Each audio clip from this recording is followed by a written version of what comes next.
Hei, oleme praegu Pragas. Oma reisi jooksul oleme me siin linnas väga palju aega veetnud.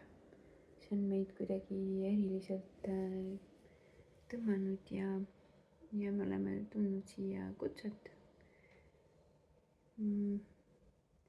Mõnda aega tagasi, siis kui meil auto otsustas üks päev trikke teha, siis meil õnnestus autoremonditöökojast saadud asendusautoga Pragas terve päeva aega veeta ja siin me veetsime tõesti mõnusa päeva ja praegu oleme nüüd kolinud terveks nädalaks Pragasse, imeilusasse, imepuhtasse korterisse.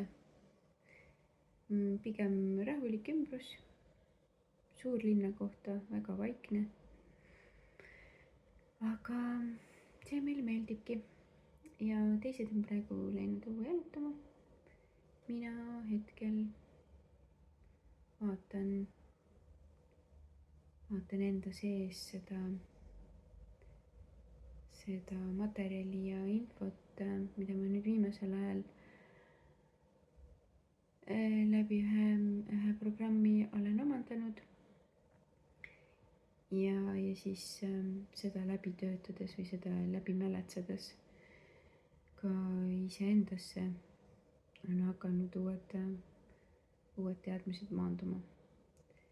Ja praegusel hetkel on minu sees siis aktiivne just see teema, et kuidas erinevate kogemuste vibratsioone endas sügavuti omaks võtta. Kui me paar päeva tagasi tulime Freigilist siia Pragasse, siis tollel päeval me käisime jõe ääres ujumas ja meile meeldib viimasel ajal ennast proovile panna erinevate hüppetornidega. Ja loomulikult oli Freigilis ka hüppetorn. Ja siis mul kuidagi just mitte ei maandunud, vaid tuli väga sügavalt see taipamine, et kuni sa ei ole mingi konkreetse kogemuse sagedust ja vibratsiooni endale andnud nagu korduvalt ja korduvalt, kuniks see saab sulle päris omaseks, siis nii kaua tunned sa selle asja või kogemuse suhtes tõmmet, see kõnetab sind pidevalt ja sa näed seda selle kogemuse või siis selle energia kogemise võimalust ikka ja jälle. Ja selle hüppetorni looga seoses just oli seesama teadmine maanduski, läbi selle just see maanduski, et kui ma seisin seal kõrgel hüppeplatvormil, siis mu mõistus üritas mind kõikvõimalikel viisidel sellest kogemusest välja rääkida. Rääkis, et miks see kindlasti ei ole hea mõte seda teha, aga sellest hoolimata ma sinna vette sealt kõrgelt hüppasin. Ja see oli nii mõnus tunne. Ja ma tahtsin seda teha veel ja veel.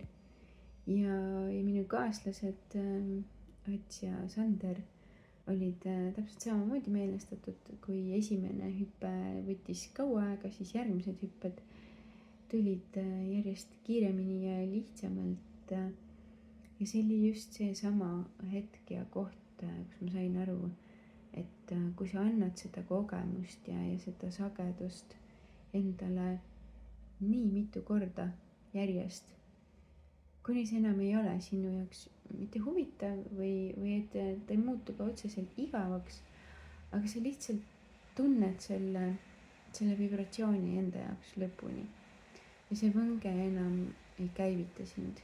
See on on saanud osaks sinust, on sügavale sinu sisse maandunud.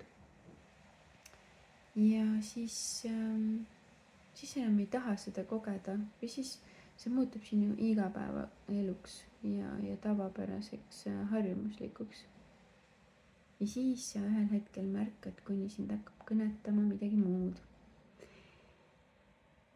Ja see ongi see tunne ja tõmme,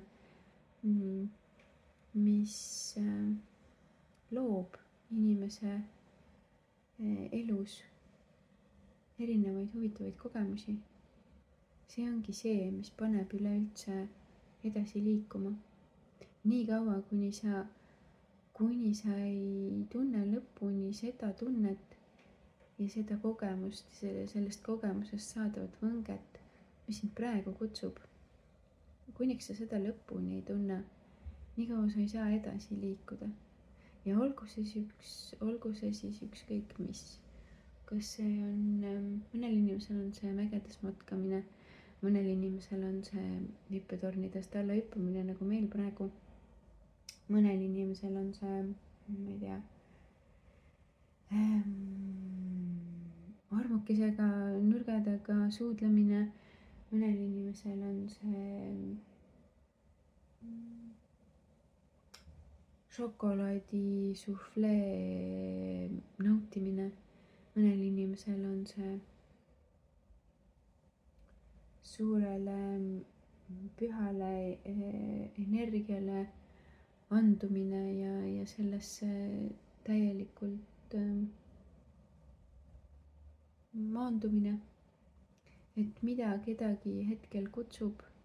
Aga nii kaua, kui sa ei ole seda kogemust endale andnud, ei teadvuses ega ka 3D's, nii kaua see ei saa sinu päris osaks ja nii kaua see käivitab sinus ikka ja jälle neid hetki ja kogemusi, et seda lõpuni tunda. Aga teadvuses saad sa täpselt samamoodi kõiki neid vibratsioone ja võnkeid koheselt kogeda. Et kui me 3D's peame teinekord mingite kogemuste ja võngete tundmiseks kuhugi minema, midagi tegema, midagi füüsiliselt mateerias liigutama, siis teadvuses saad sa kõike seda tunda, näha ja kogeda kohe, nüüd ja praegu. Ja kui sa teadvuses oma kujutluses need sagedused ja vibratsioonid lõpuni tunned, siis sul ei ole enam vahet, kas see üleüldse kunagi 3D'sse füüsilisse maailma päriselt maandub ja mis moel ta maandub. Ja kui see on saanud teadvuses, see kogemus, mis sind hetkel tõmbab, on saanud sinu päris osaks. Sa oled selle täielikult lõpuni tundnud, see on sinu igapäev, see on sinu tavamaailm.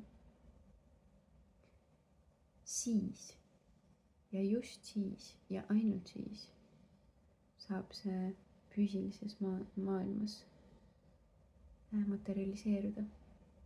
Aga sul ei ole seda enam vaja. Märkad sa oled selle juba teadvuses lõpuni tundnud. Sa oled selle juba lõpuni kogenud. Ja see on väga tore, kui see füüsilisse maailma samuti maandub, aga sellel ei ole enam mitte mingit tähtsust. Ja sa ei klammerdu sellesse enam. See ei ole enam sinu jaoks tähtis.